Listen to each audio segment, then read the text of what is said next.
MobiKwik IPO के अंदर listing के बाद क्या करें? हमें इसको लिस्टिंग पे सेल कर देना चाहिए? इसके अलॉटमेंट चांसेस क्या हैं? क्या रहा इसका सब्सक्रिप्शन? कितनी चल रही है इसकी ग्रे मार्केट प्रीमियम? अगर हमारे पास अलॉटमेंट आ जाता है तो इसको लॉन्ग टर्म के लिए होल्ड करना है या लिस्टिंग के दिन ही प्री में सेल कर दे या फिर बाद में सेल करें?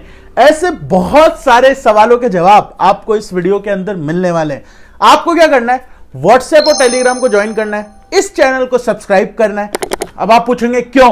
क्योंकि दोस्तों मैं लिस्टिंग डे स्ट्रेटजी आपके साथ शेयर कर रहा हूं, लेकिन दोस्तों लाइव स्ट्रेटजी जो होती है 9:30 से 9:45 के बीच में मैं वो अपने इन चैनल्स पे शेयर कर देता हूं। अब दोस्तों बात कर लेते हैं मोबीक्विक कंपनी की। मोबीक्विक कंपनी क्या करती है? मतलब आप में से बहुत से लोगों ने इसको कभी ना कभी तो यूज किया होगा।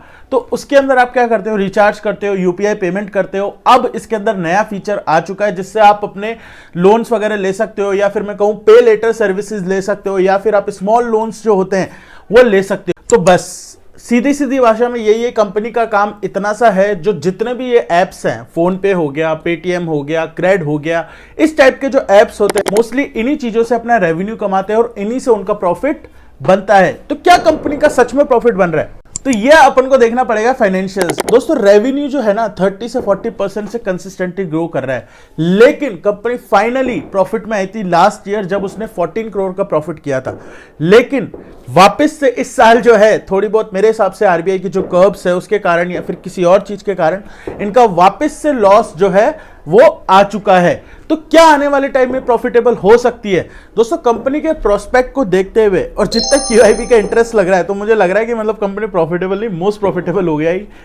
ऐसा कुछ नहीं है। अपन को क्या करना है दोस्तों? अपन को फाइनेंशियल्स ट्रैक करने पड़ेंगे। हर 3 महीने में कंपनी अपने क्वार्टरली प्रॉफिट्स लाएगी तो उसके अंदर ट्रैक करो रेवेन्यू, उसके अंदर प्रॉफिट आफ्टर टैक्स ट्रैक करो। तो ये सब जब आप ट्रैक करोगे तो आपको पता चल जाएगा कंपनी की स्ट्रेटेजी में।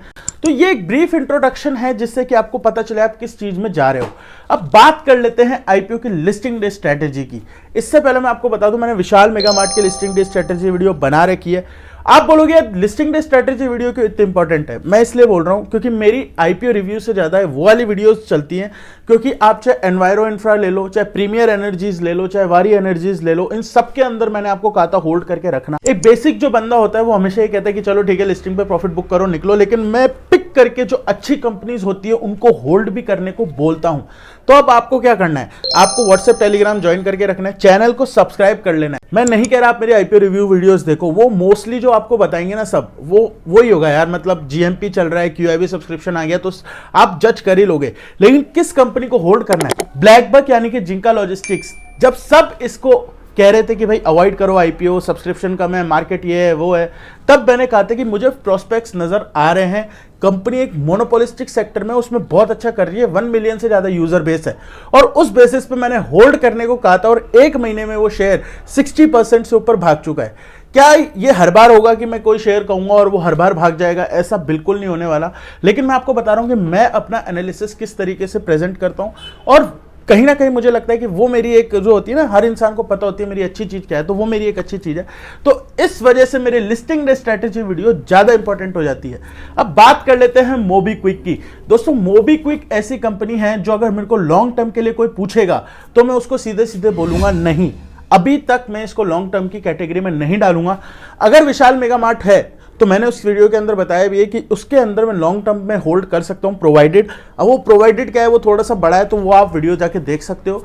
लेकिन मोबीक्विक के अंदर मेरे को ऐसा कुछ नजर नहीं आ रहा है जिससे मैं लॉन्ग टर्म के लिए होल्ड करूं। तो क्या इसका मतलब मैं लिस्टिंग पे बेच दूं? नहीं।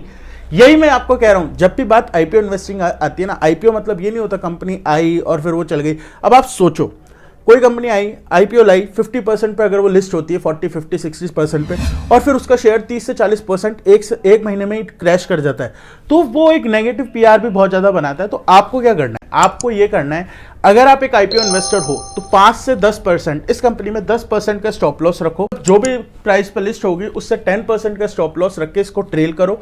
अगर आप लॉन्ग टर्म इन्वेस्टर हो तो सीधी सी बात है वो स्टॉप लॉस आप थोड़ा सा बड़ा कर सकते हो, 15%, लेकिन मैक्सिमम इतना रखो। और मेरे हिसाब से आपकी इतना होने की कैपेबिलिटी होगी कि अगर कोई शेयर है जो बढ़ रहा है और फिर 15% गिर गया तो आप उसको सेल कर पाओ, क्योंकि ये साइकोलॉजी होना भी बहुत ज़्यादा ज़रूरी है, वरना तो फिर आपको पता नहीं है कि कोई शेयर कहाँ कितना जाके कब रुकेगा।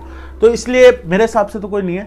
अब आप बोलोगे कि लॉन्ग टर्म के लिए मैं अपने बच्चों के लिए क्या ये शेयर रख सकता हूं, तो मैं कहूंगा नहीं, बिल्कुल भी नहीं। मेरे हिसाब से ये लॉन्ग टर्म कैटेगरी का नहीं है। 1-2 महीने में, 3 महीने में अच्छे रिटर्न दे सकता है, बट अगर आप मेरे से 3 साल 4 साल के लिए पूछोगे तो मैं इसको होल्ड नहीं करूंगा। तो अगर आप होल्ड करने वाली कैटेगरी में हो तो बस इतना सा कहूंगा, 15 से 20% का स्टॉप लॉस रख के होल्ड करो। अगर आपको कोई और अच्छी कंपनी मिल रही है इसी सेक्टर में या दूसरे सेक्टर में तो आप उसकी तरफ भी नजर लगा सकते हो। अब 30 सेकंड में अगर मैं समराइज करना चाहूं तो मैं सिर्फ इतना सा बोलूंगा, अगर आईपीओ और आप शॉर्ट टर्म इन्वेस्टर हो तो 5 से 10% का स्टॉप लॉस लो लिस्टिंग पे और आप इसको ट्रेल करो। अगर आप लॉन्ग टर्म इन्वेस्टर हो तो आपको 10 से 15 वही थोड़ा सा स्टॉप लॉस बड़ा हो जाएगा और उसको होल्ड करो। और जैसे ही आपका स्टॉप लॉस हिट होता है, स्टॉप लॉस मतलब नॉर्मल स्टॉप लॉस नहीं, trailing stop loss. Trailing stop loss क्या होता है, चलो 5 सेकंड में ये शेयर कर देता हूं। 100 रुपीज का शेयर है, मैंने आपको 5 रुपीज का स्टॉप लॉस लेने को कहा तो 95 स्टॉप लॉस हो जाता है।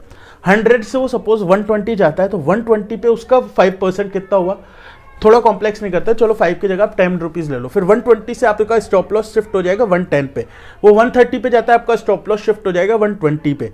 अब जैसे ही वो 140 पे जाता है और आपके 130 पे आता है वापस, तो फिर आपको सेल कर देना है। इसी को कहते हैं ट्रेलिंग स्टॉप लॉस। इसके अंदर आपका कोई लॉस नहीं होता, प्रॉफिट जितना होता है इनिशियली जो आपने सोचा था उससे ज्यादा ही आपका प्रॉफिट होगा। और इससे कहते हैं ना, प्रॉफिट बुकिंग की स्ट्रेटेजी भी आप मान सकते हो कि किस तरीके से आईपीओस के अंदर प्रॉफिट बुक करना चाहिए, वो यही तरीका है। तो अब आपको समझ में आ गया कि मोबीक्विक के अंदर आपको क्या करना है। बाकी क्या बचा, साई लाइफ साइंसेस और विशाल मेगा मार्ट, इन सबके वीडियोस मैंने बना के रख दिए होंगे या फिर मैं बनाने वाला हूँ। तो आपको क्या करना है, चैनल सब्सक्राइब करना है और व्हाट्सएप और टेलीग्राम को ज्वाइन करके रख लेना। मिलेंगे किसी और वीडियो में, बाय।